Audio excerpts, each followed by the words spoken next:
keep the opening remarks brief. Good morning. My name is John Higgins. Welcome to another Sal St. George show. If you've been here before, it's always a pleasure to see you. Welcome back. If you're new to our programs, welcome to the party. This is how we start our week. Every Monday, we celebrate entertainment's leaders, legends, and icons. Today is certainly no exception. Today is a perfect example. Sal, right now, is at the It's a Wonderful Life Museum in Seneca Falls, New York, joined by Karolyn Grimes, Zuzu Bailey from It's a Wonderful Life. During today's presentation, please keep your camera and microphone off. If you have questions, put them in the chat. We will make sure to get them to Sal and to Karolyn. We have, as a change of pace, Darren St. George behind the scenes working the tech side. And let's just get right into it. So Sal, are you there?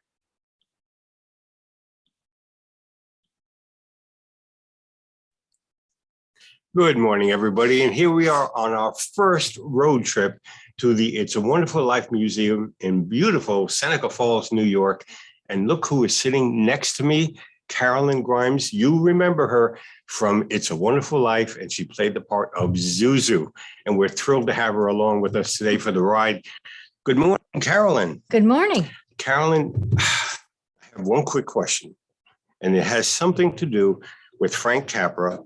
And he was always pulling little stunts on the actors, from what I understand. For example, with Ellen Corby, with the 1750, the final scene when Mr. Partridge comes and gives you the watch, was that in the script, or was that something that Frank Capra pulled on you?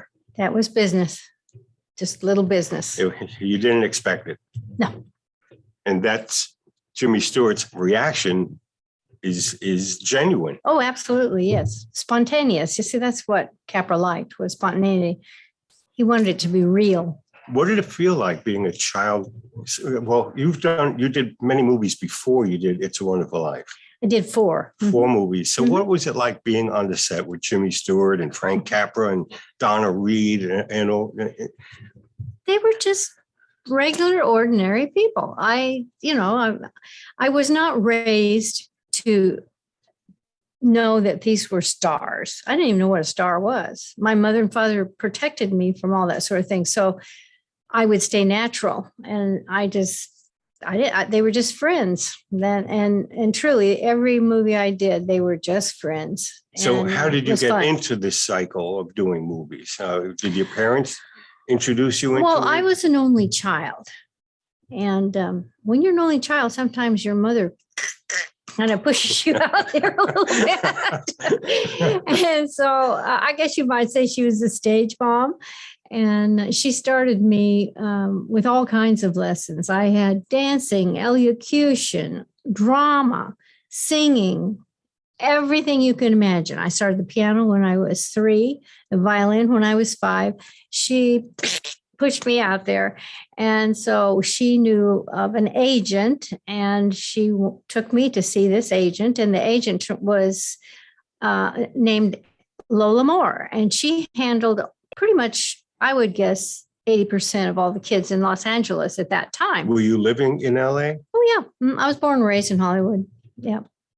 On the 4th of July. So, it was just a normal thing for a mother with one daughter to go to work with her. And Lola Moore was a great agent. She handled most of that. And so she liked me. And so I got some parts, and it went very uphill from there. It was great. It did go uphill. Everybody knows you from It's a Wonderful Life. Yeah. And folks, Karolyn's been here for 5 days. It's been a 5-day festival. She's been asked every question. She's probably exhausted right now. But I want to talk a little bit about the broader aspects of your career. And she has a wonderful book, Zuzu's Wonderful Life in Movies. And for most of us, we don't realize all the movies that Karolyn was in and the people that she worked with. Jimmy Stewart, John Wayne, Donna Reed, Cary Grant, Loretta Young, Danny Kaye, Fred McMurray, Maureen O'Hara, Randolph Scott, David Niven, Gabby Hayes, Glenn Ford, and there's even more. That's just the tip of the iceberg. And these were all just friends to you. You didn't think of them as stars. No, I didn't know what a star was. Back then, there was no television, and you didn't always go to movies. And my parents didn't have a lot of money. So there weren't a lot of money for extras. So maybe I saw The Wizard of Oz, and I remember Red Shoes, maybe 3 movies when I was little. Wow. That was it, because you just didn't, and my mother didn't drive. So any place we went, we had to take a streetcar or a bus. And that's the way the stars traveled. I wasn't exposed to movies. I really wasn't. So you weren't spoiled at all. This was just a working existence for you. Yeah, it was just my life. I started when I was 4. So I didn't know any different. And they didn't let me know or in any way make me realize that these were real stars that I was really having an experience with, and that, this was really something that not every little girl got to do. I thought everybody did it. So, and quite frankly, in Hollywood during those days, we're talking the 40s, I would guess that almost everybody, maybe 80% of the people that lived in Hollywood were in the industry in some form. And so the kids being in the industry was nothing unusual. Did you do any radio? No. Mm-mm. Because I know It's a Wonderful Life was done as a radio broadcast. Yes, it was. I wasn't in that one. Okay. But no, I never did any radio. It was just all camera. I want you folks to know one thing. The stars that Karolyn has hugged in her lifetime are innumerable. Some of them, we know that she was on, well, you could start with It's a Wonderful Life. Oh, yes, It's a Wonderful Life. But I think the one that people notice the most is that Bing Crosby kissed me. Uh-oh. Now, the name of the movie was Blue Skies. Yes. And set the scene for us. Well, he was a father that was not around. And the first time he had really seen me since I was born was when I was 6 years old. And so it was a special scene where he sang a song to me, and he held me and he kissed me. And here 100 years later, an article came out, and I was one of his top 10 women that he kissed. So it's pretty cool. That is cool. Who else did you hug over the years? Oh, Cary Grant. And I just thought he was wonderful. He was so For those great. that don't remember, Karolyn was also in The Bishop's Wife. Now, Cary Grant was originally thought of to play the part of George Bailey. No. Oh, I thought in the original concept. Capra never had any idea. Oh, no, before Capra. When they okay. bought the script. Oh, right. You are right. Yeah, they were going to have Cary Grant. And then time was going on. They couldn't get the right script. Yeah. And they sold everything to Capra. And that's when Jimmy Stewart there was jumped on never board. any doubt in his mind that it would be Jimmy Stewart. Yeah. But he had a little hard time with the character of Mary. He was trying to debate who, and he wanted Jean Arthur, but he couldn't get her because she was on Broadway or some such a thing. And so it turned out that he got a newbie. Yeah. And I think that was Donna the right Reed. choice. Oh, I do too. Some of the other names that came up were Olivia de Havilland, and I didn't think she would be appropriate. I don't think so either. Ginger Rogers, in her autobiography, said that was the biggest mistake she ever made, passing it up. But she wouldn't have been good at that. She wouldn't be good. She and Olivia both had baggage. If you look at Olivia, you're thinking of Errol Flynn. If you're looking at Ginger Rogers, you're thinking of Fred Astaire. So there's no doubt that Donna Reed was the perfect small town girl. And she was innocent and sweet, and it was perfect. It really was perfect casting. He took a gamble. Capra did, because, who knew, what it would turn out to be. And, the movie wasn't a hit when it came out. Right. So she might have taken a little bit of blame for that at the time. But as it turned out, wow. Yeah, absolutely. The stars treated you well. Oh, they always treat me well. And one star in particular, I just wanted you to mention, I think you were having your 10th birthday. You were making a movie with John Wayne, Real Grand. Tell them what John Wayne did for you. We were in Moab, Utah, and we were filming on the Colorado River Bluff. And we were staying at a little motel, and the Korean conflict broke out while we were there. And so the government kind of commandeered some of the airplanes. It was difficult to get supplies shipped in. So, food and all for all the cast. I mean, this is a little bitty town. Yeah. And so it turned out that my birthday's the 4th of July. And he had $300 worth of stuff, fireworks sent to this little town, Moab, Utah. And then he had a big cake made. We went out to the Colorado River Bluffs, and it was "Happy Birthday, little Miss Karolyn." It was great. And the fireworks and the it's cake. Great.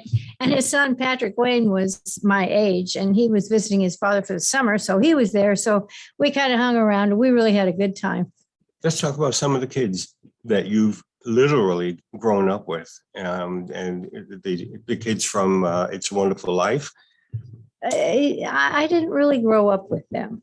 Well, you still have a relationship with them. Now because the opportunity to be within their lives because of It's a Wonderful Life. So how many years are you coming to the It's a Wonderful Life Museum Festival? 19. 19 years. It wasn't the museum back then. We didn't start the museum till 2010.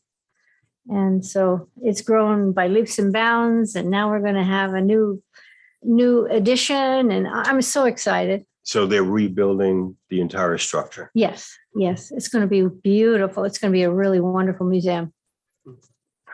I'm just flabbergasted. So when you started doing this, mm-hmm. I think you indicated that you were the one that was pulling in some of the other stars that were in the movie, child stars. Well, that's true, because I came here for many, many years before, we had to have a budget. Mm-hmm. So it kind of had to grow a little bit. And when we finally were able to, we just thought maybe they would like to share this event with us.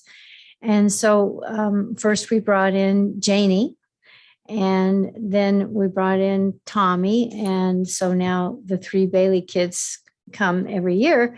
And then other people, some of the, like Petey, who was the oldest boy, mm-hmm. when he was a baby, it was played by twins. So those twins came this year, and they've came a couple times. And it's just wonderful. Yeah. You just see it grow by leaps and bounds. But, we're all getting a little long in the tooth, but it's really fun to come here. You would not know it.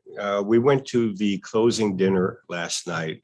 The entire cast was there, plus others. Bert the cop was there, and quite a few others. But Karolyn got on stage with Jimmy Hawkins. Yeah. And Jimmy is the actor in the movie. You'll remember his scene. He kept nudging Jimmy Stewart, excuse me. And he said, what is it? And he said, I burped. That's Jimmy. And that sense of humor is instilled in Jimmy. And the two of them were on stage. They were doing an Abbott and Costello routine. They were just funny. I enjoy it, and he does too. Is the burp in the script as well? Yes. That one's in. Well, no, he didn't. You didn't hear him burp. Right. But it was just business that Capra threw in at the last minute. And again, probably something happened at his home the night before with his kids, and he just transferred it on to make it look natural. How much of Capra is in the movie? Oh, 100%. Yeah. It's him. It's his artistry. He was a genius. He really was. Yeah. The Italian aspect of it. Mm-hmm. I think at one point Potter calls them garlic eaters. Yes. Very derogatory terms. Yes. You wouldn't be aware of any of those things at your age, but when did you realize this movie had legs, that it was going to be something special. I know for me, it happened in the 1970s when the movie went out of copyright, and it was being aired and aired and aired, and I just fell in love with the film. When did you realize that this was a movie that was special? You want to hear this? Yeah. Well, I gave up Hollywood when I was 15. Wow. And I moved to a little town in Missouri. I was orphaned at the age of 15. And the court sent me to this little town in Missouri. And it was a farm town. There were 900 kids in my high school class at LA. There were 36 kids in my high school class in this little town. And it wasn't an ideal situation in the home that I was placed in, but the little town rallied around me, the merchants, my teachers.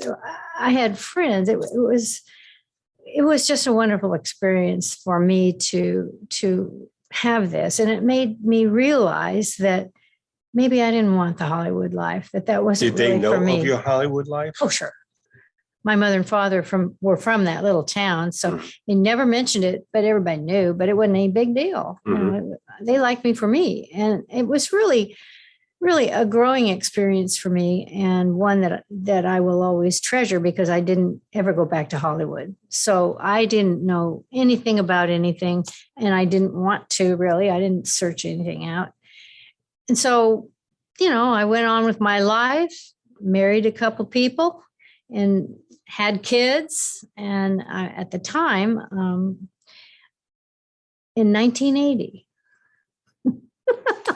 Wow. somebody knocked on my door and they said, "Were you the little girl that played Zuzu in the movie It's a Wonderful Life?" And I said, "Well, yes." "Well, I'm a reporter. Can I get an interview?"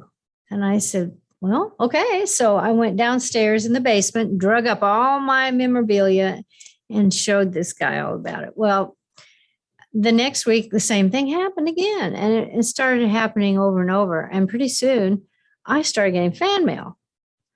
And I thought, what in the world? I gave up Hollywood years ago. I didn't care about Hollywood. It's like, no. And fan mail? Well, I was shocked. And I thought, well, maybe I better sit down and watch this movie. So I was 40 years old before I watched the movie. Wow.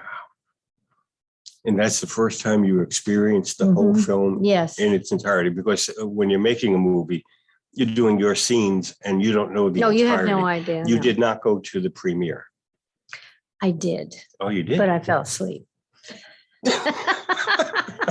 So I can't see that I ever saw the movie when I was a child. You mean your father, George Bailey, wasn't nudging you? No. Wow. I just really, I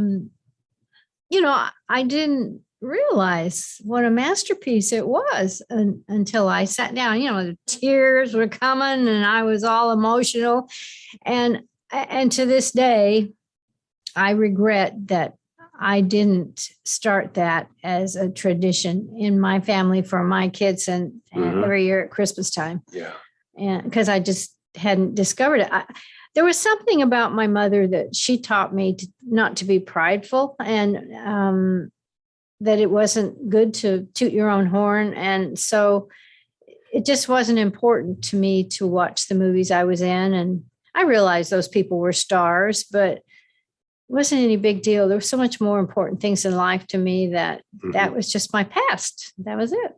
Did you have any further contact with Capra, Jimmy, anybody else? Once you rediscovered the movie, did you make any attempt to contact anybody? No.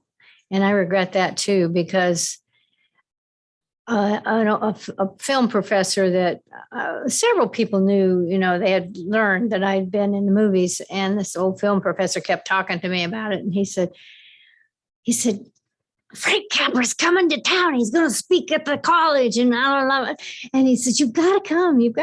And I didn't. I would have Those are the loved regrets of life. to have met him again and just talk to him. And Sure. But I really wasn't that. I wasn't familiar with the movie that much at that point in my life, because I really hadn't seen it. And I've made up for it. Oh, yeah. Oh, yeah. But when you did do the scenes with Frank directing, Mhm. how was he directing a child? Oh, Because you had yeah. all these kids in the scenes. Yes. He was different in the sense that he took more of a personal interest in you. He would get down on his knees and he'd look at you eye level, and somehow he could, tell you exactly how he wants you to feel and how he wants you to look, the movements he wanted you to do. And that's the way it worked. And it worked when he was on my level, eye level. That was really a good thing. He's the only director I ever worked with that did that. Wow. And you've worked with a lot of directors. Some cool ones.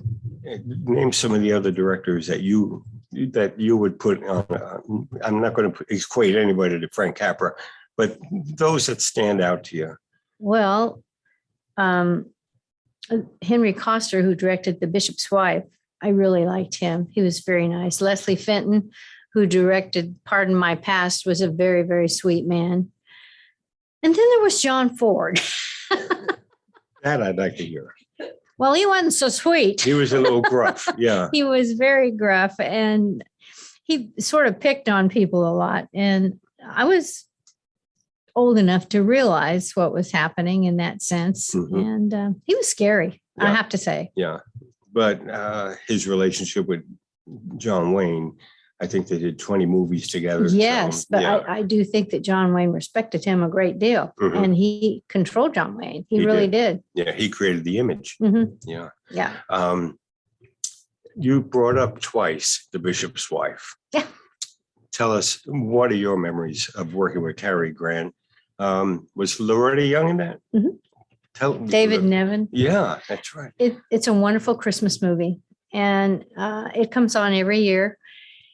And I loved working with Cary Grant. He was my very favorite. He played an angel, and Now, from what I read, it was supposed to be the other way it around. was David Niven was supposed to play the Mhm. angel, Mhm. and Cary Grant had the power to say, you know what, let's switch roles.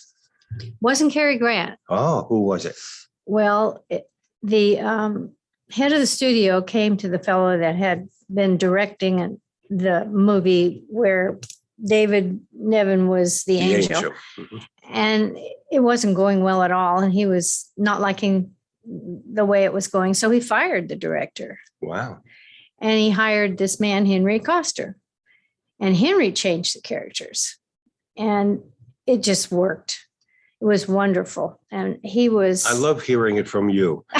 Yeah, because, you read the books and what they're saying sometimes is not 100% accurate. No, it isn't. No, everybody gets a different story from different people. Absolutely. But, And everything I read was that Cary Grant liked that part better and they had him switch it. But it wasn't that. Yeah. They did it. But David Nevin kind of always, I think, resented it or something. There was a little friction on that set. There was a lot of friction on that set. between whom? David Nevin and Cary Grant. And I think it was because David Nevin really wanted to be the angel. And so that didn't work out. And Loretta Young was just a lovely, lovely person. But I think women in the days of the 40s, they were maybe not as big matinee idol as the men. And so they maybe didn't have time or feel necessary to socialize with a child on the set. That didn't happen. But Cary Grant, the entire time I was on the set, he never had a script in his hand. I don't think that he ever studied. I think he had total recall. I really do. Because any movie I'd ever been on, they always carry around their script and study it for the next scene and go like that. But he never did. He just did it. And every day he'd come and pull me around on a sled because there really was an ice skating rink on the stage, and he practiced his ice skating. He told me stories, read me stories. He just was a wonderful person. And one thing you can look for, and it's in this movie, is that Henry Coster married Peggy Moran, and she was an old horror movie star, and she was beautiful. He loved her very much. And he had a bust made of her. And he put it in every single one of his movies. And it's in The Bishop's Wife. I recall that. Wow. A lot of stories. Yeah, Oh, yeah. you have a lot of memories on that particular movie. Well, that's because of Cary Grant. Of course. He just, I was a little kid. I liked him. Now, wasn't anything. I was too little. Of course. But he was just a genuine person, and kids can sense that. And David Nevin, we were told not to go around. So we didn't. You mentioned that the actors all carry their script around except for Cary Grant. He didn't. And did you carry a script around? Oh, no. No. Little kids, they don't remember anything. I can remember. I can memorize. My mother would read the lines to me the night before, and I had it, and I was ready to go. Now I don't even remember my address. It's pathetic. So if you were filming a scene, you would just go in there cold and shoot it. Let's take the scene in Wonderful Life when you come running out of the bedroom. Oh, my little ginger snap. Mm-hmm. Was it more than one take? Did you? Yes, they were always more than one take. Right. The only time that I think Capra didn't take many takes is when you see the kissing scene with Jimmy Stewart and Donna Reed, right, with the phone. Right. We call it the phone scene. That was shot in one take. Mm-hmm. And he said, print it. And the script girl said, well, wait, you left a couple pages out. And he said, print it. So it was a good one. But most of the time, you practiced, you did the scene 8-10 times before they stopped. That way the director can go through it and edit it and find the one he liked the best. And so that's kind of how it works. Let's talk about the final scene. Because everybody is in that scene. Everybody's got lines in that scene. How is that put together? The final scene, was it over a period of time? Was it done in a week or 2 weeks? Or how? I can't even envision how it was shot. Well, we were only on the stage for 2 weeks. And the kids that are for our parts. And when you shoot a film, like, for instance, when he hands me the watch, that guy hands me that watch. Well, that was a separate deal altogether. And there were not a bunch of people standing around. Uh-huh. It's all pieced and put together. And that's pretty much magic. Okay. And that's so how all they those did little it. pieces are all sewn together into a big quilt. Uh-huh. Wow. But he has to go through all those pieces and pick out the one he likes the best and then put it in. But Right. that's how it works. So there wasn't a great big huge amount of people in every take that they did with me. Right. It was just sometimes there was a lot of people. Otherwise, it was just whoever was focused in the camera. So when you did the final scene with the bell ringing, Mhm. and that was just you and Donna. Oh, that's right. and There wasn't Jimmy. anybody else around there at all, just the three of us. You hearing this, folks? I'm sorry to burst your bubble, but We're that's having the way this it's vision. done. Yeah, we have this vision of all these people crammed into the Bailey living room, and it's really all piecemeal. But that's okay, because when it The comes magic together, works. it's real and it's honest and it just works. Mhm. It really does. It's just a wonderful story. Yeah. Do you have a favorite scene in the movie? Yes, I do. And that's the scene where George is on the bridge and he wants to live again. And he says, Clarence, I want to live again. I want to live again. Yeah. And then he says, please, God, I want to live again. And the minute he says God, it starts to snow. Snow comes out. So then he's back. Yeah. And, he's gone through a lot to discover what's really important in life, faith, family, and friends. And to me, that's the meat of the movie right there. Now, I've heard something, I'm not going to tell you yet, but at the end of the movie, Potter supposedly gets away with everything. Is that the way Capra always wanted it? It went against the grain that the villain would not get his comeuppance. Do you know if that was the exact ending? Because I've heard about another ending that Capra wanted. There were a couple other endings that he tried out, but in the end, this was the best. And because it's in your mind what really that old man did and everything. I think that is one of the reasons that it wasn't a hit. There were many reasons why it wasn't a hit when it came out. But to me, in that day, evil was punished and good was rewarded. And he never got punished. Mm-hmm. And so that was another thing that I think made the movie not fly so well, Mm-hmm. because that didn't happen. I had read, it might be fallacy, that Potter goes to the house and he hears all the people inside cheering, and he just whimpers away, realizing He's sitting in his wheelchair You've heard that too? outside, Yes. outside the house, and he hears all the happiness, singing, and all that. That's one. Yeah, I've heard that too. But that's pretty anticlimactic, actually. It is. Your spirits are up, and you're just so happy that this family's come together, and all the people who come around as a community, and it's a loving thought, and it's just touches your heart. Well, it'd be kind of anticlimactic to see the old man out in a wheelchair being boo, boo, boo. That would take it away from the whole ending. It would. Capra was a genius. And I always felt that he did have an ending on it, because in the very beginning of the film, Joseph is talking to Clarence, and Clarence sees the wagon coming up, and he says, "Oh, who's that? A king?" And he says, "No, that's Henry Potter. He's the richest man in town." And at the end of the movie, he bookends it with Harry coming in and saying, "To my brother George, the richest man in town." So he has taken away the title of Potter, and not only taken away the title, I don't think Potter had the power over these people anymore at that point. Maybe not. Mm-hmm. Just my interpretation, gang. Well, it's deep, it's layered. It is. And that was Capra's intent. Okay, I'm done. That's it.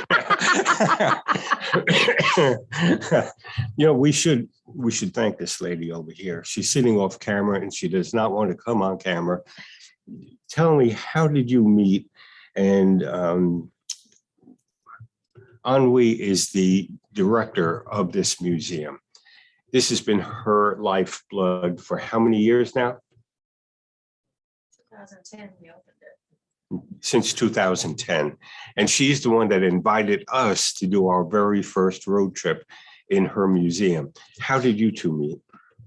Well, shortly after I started coming here, Ennui and her husband, Henry, moved here. And she has the beauty of It's a Wonderful Life and the messages from that movie in her heart. And she has worked for humanity for many, many years. She worked with the leprosy situation in Hawaii, and she worked with Father Damien.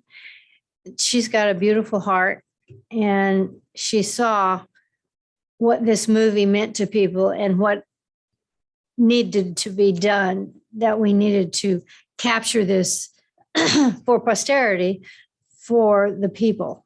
And that's what it's all about. Mm-hmm. So she started kind of helping us with the festival.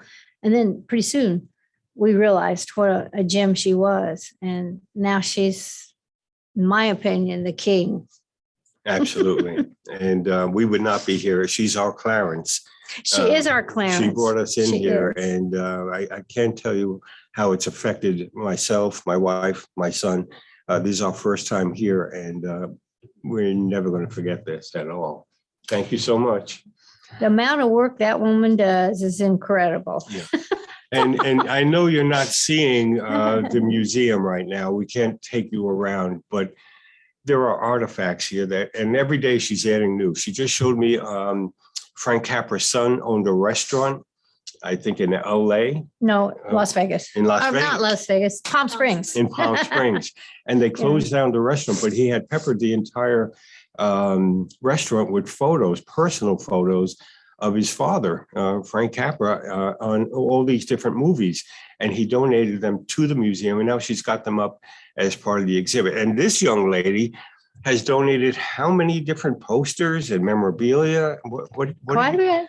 I mean, you can't see, but there's a whole wall right over here dedicated just to Karolyn's films. And I think you donated these too, right? Mhm.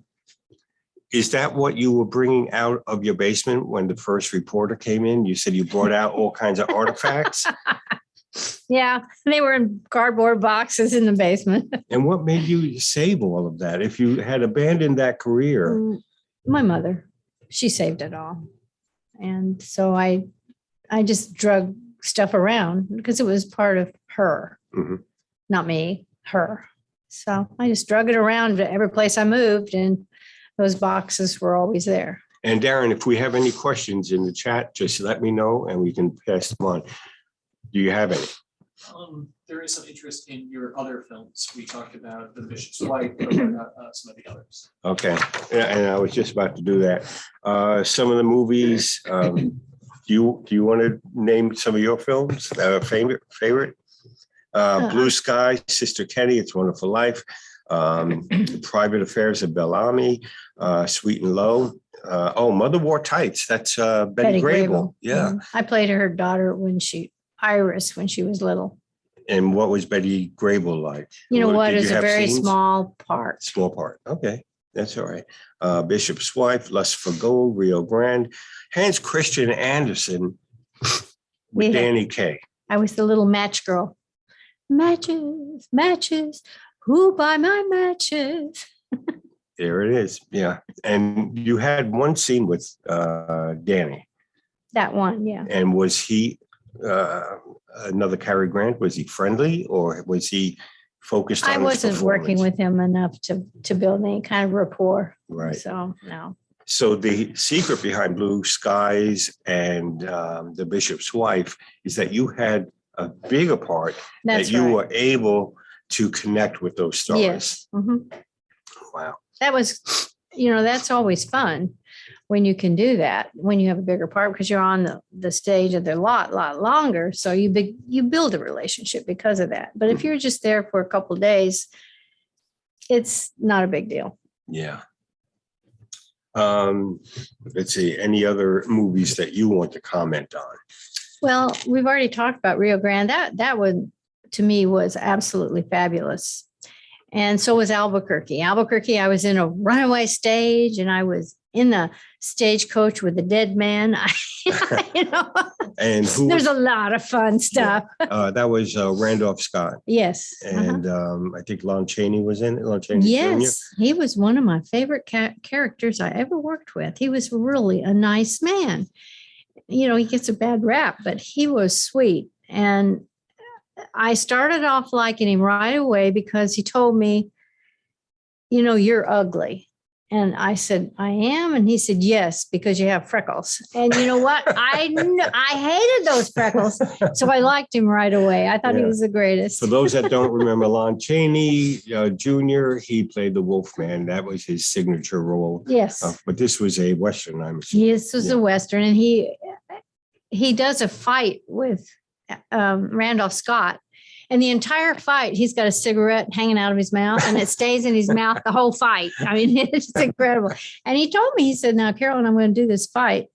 And he said, I'm going to get hurt. And he said, I've got this capsule in my mouth here. And he said, I'm going to bust it and there's going to be blood come out. And he said, it's not real. So I'm not going to get hurt. It's going to be okay. So, that was very thoughtful. I'm telling you, he was the greatest. Yeah. You would think he'd be scary and intimidating, but he wasn't at all. Yeah.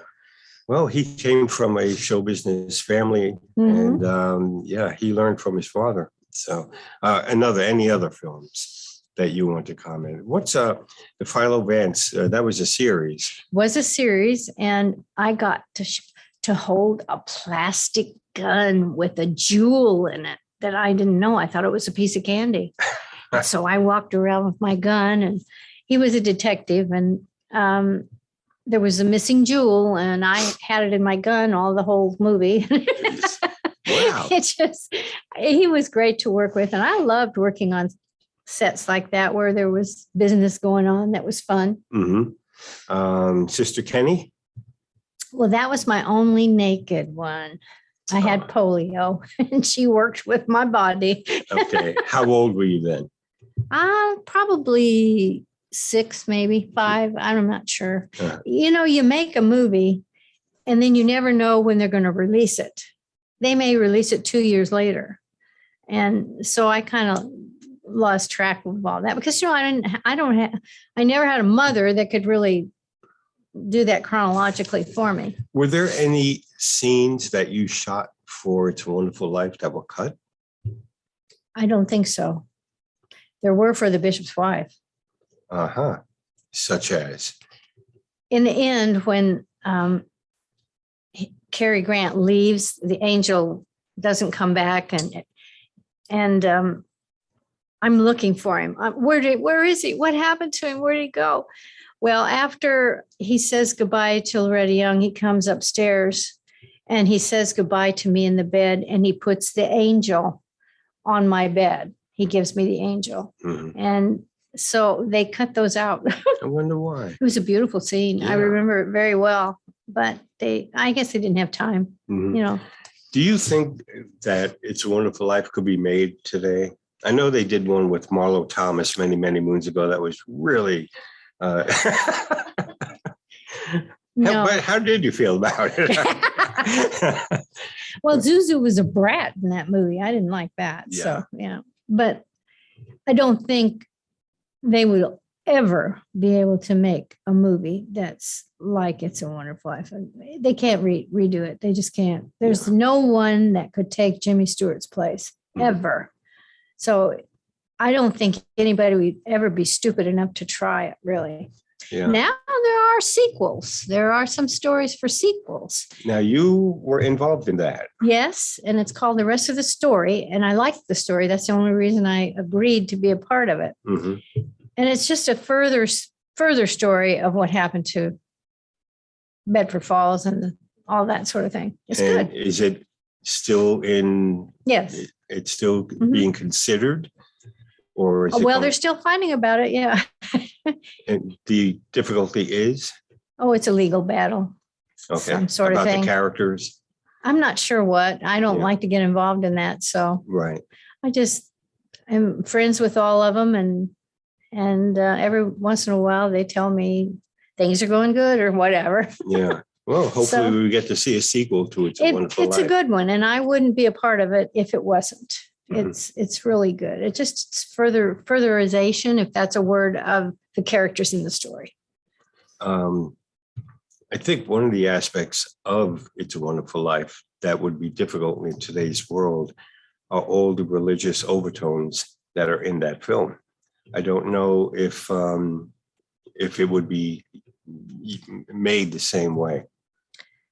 Well, I don't think Capra ever meant for it to have any religion. I mean,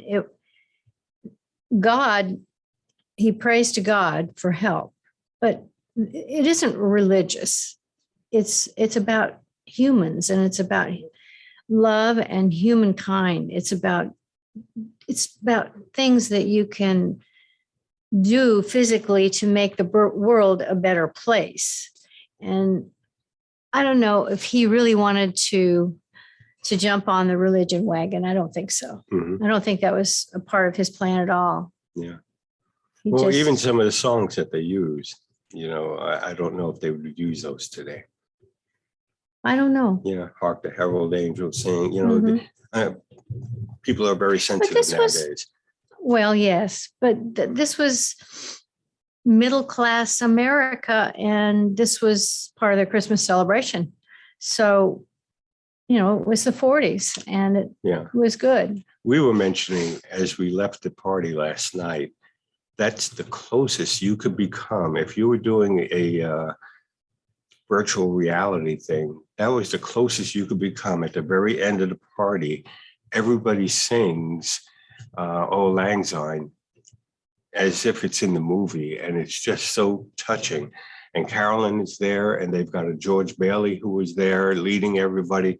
It was really beautiful. It was. Yeah, well, it would have been nice if they'd taught me the words to the song. That didn't look so awful good.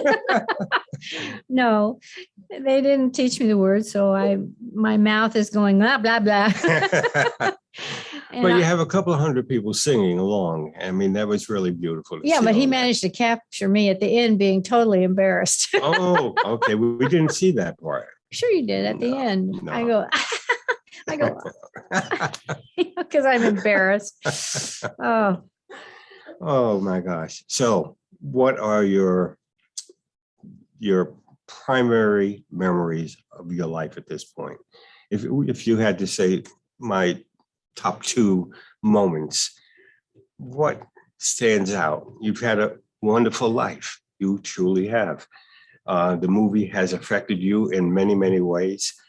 What stands out for you? well, that's a tough question because I haven't always had a wonderful life. Right. It's been kind of crummy sometimes, actually. Yeah, that's true. And I just think that life is a path of lessons.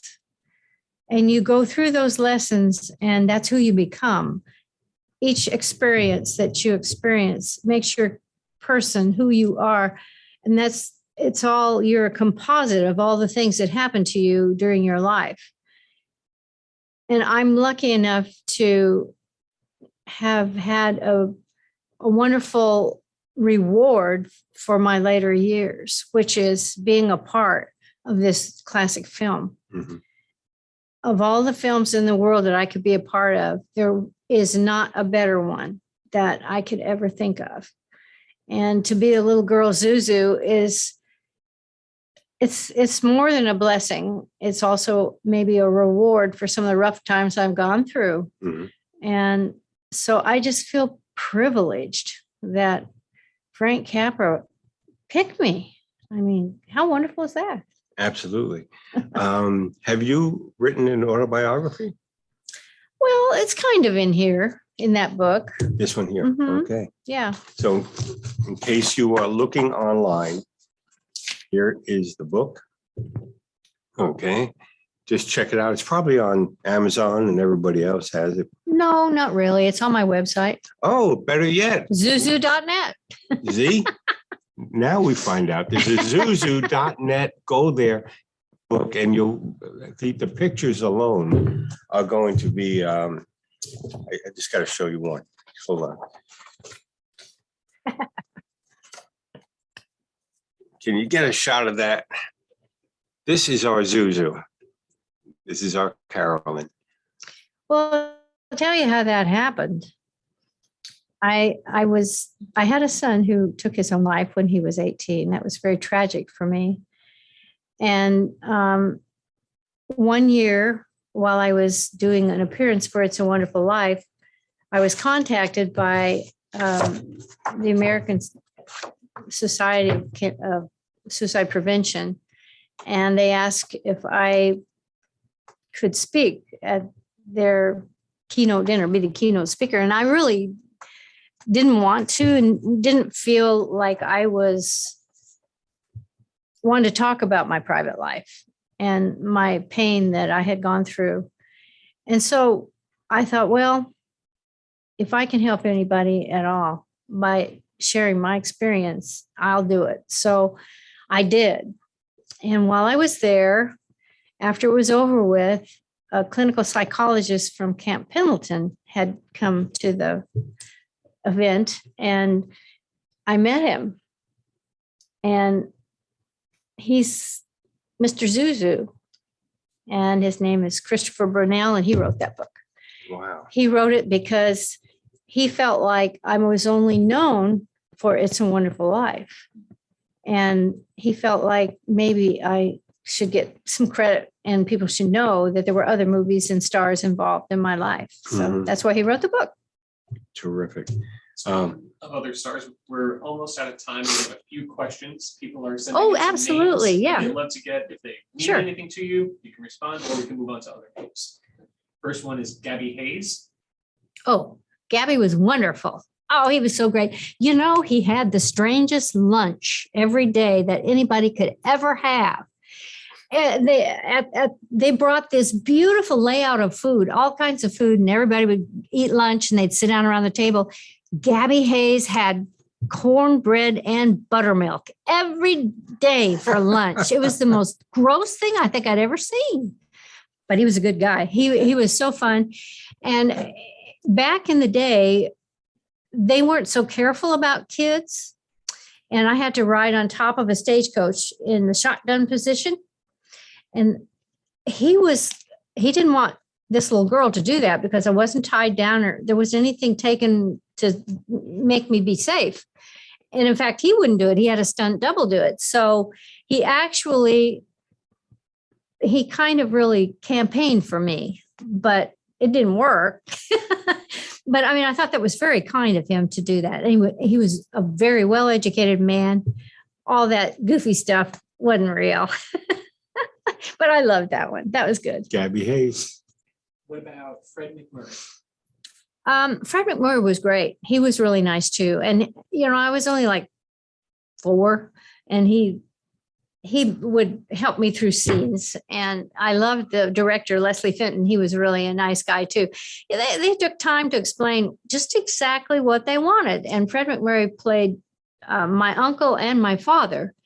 And I had a blast doing that. We did the outside scenes in a real expensive home in Beverly Hills. I mean, it was a mansion. And I'm a little girl, 3 years old. It was so fun to see this magnificent house. And we were filming outside in the backyard, and they had a bathroom out there. And it was made like a harem. There were carpets and rugs hung around and I was like a little girl. And I remember all that stuff in the backyard. You know, I thought this was really something, but I really enjoyed doing that movie. It was really fun. William Demarest. I didn't know him. Moving on. Harry Davenport from Party Mike Best. I loved him. Oh my gosh. He was so sweet. He was a curled up little old man, but he was the sweetest man you could ever meet. He was so nice. I liked him a lot. And I want to make you aware we're getting some thanks in the comments, people chatting, but here's one I want to read for you. What a gift. Thank you for this special conversation with Karolyn. Wonderful memories. Merry Christmas, everyone. Oh, thank you very much. Let's throw one more name into that mix. Lionel Barrymore. Well, you know, I wasn't around any scenes with him. And they had put a skull cap on him. Capra didn't think he looked mean enough. So he put a skull cap on him and raised his forehead up quite a bit and took hair off. And I really didn't see him on the set that much. But we had the picnic for the wrap party. I met him there, and he was the nicest man you could ever imagine. And his forehead was normal. You know, he looked like a regular guy. Yeah. And he had hair. So he was really in a wheelchair, and they made the part around his crippling arthritis. And so he was really nice. Tell us about that wrap party for It's a Wonderful Life. Oh gosh. There were well over 200 people there. Yes. And I remember the party, but I didn't know anybody took any footage. But I hear about 5 years ago, a crewman took pictures, a video of his family and all things going on. And it was, you know, just his personal video. And somebody found it and they donated it to the Academy. And so in the 50th anniversary, all of us kids went to the Academy to see the celebration, and they showed this part of this film that they'd found.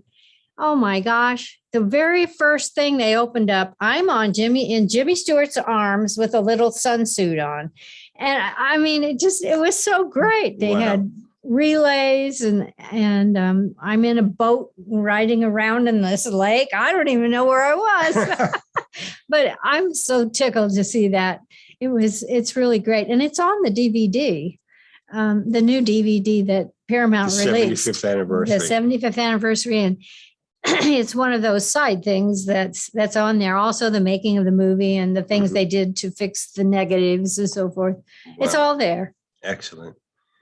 Well, I think I can't thank you enough, Karolyn. This has been a thrill being here. Thank you, Henri, for allowing us into your museum. John has probably got the website up. Yes. Okay, because he's going to put this up online, let everybody know that they Oh, can go to great. your website. Thank you so much. We're coming back to New York today, and have a great holiday season, everybody. Merry Christmas, Happy New Year. See you next year. Oh, wait a minute. We may do an extra program next week. This is, we're talking about it right now. Just so you know, we're thinking of doing a special because we've been here. We've taken a lot of footage here at the festival, and we're thinking of putting another program together as a last minute addition next Monday. So keep an eye on your emails. We're going to let you know if we're going to be able to have enough time to put it all together for you. Thank you again. See you next That year. would put everybody in the Christmas spirit. It sure would. Yes. Thank you, Karolyn. This has Thank been you. so wonderful. Thank you. Bye-bye, everybody. And everyone, I will include all of this in our follow-up email, but we do have zuzu.net, Karolyn's website, and you can find a number of great books on here. And I see all prices include an autograph. So definitely pick some of this up and make this part of your home, part of your life. Speaking of which, follow us on Facebook as usual, Twitter, really taken off. Sal's tweeting all the time, and Instagram, you can see updates there. YouTube, this will be up on YouTube, as well as our other virtual road trips and some other programs, and home base salstgeorge.com. Perhaps I will be seeing you next week. I would greatly like that, one way or the other, though. Thank you for being here. Have a great day. See you soon.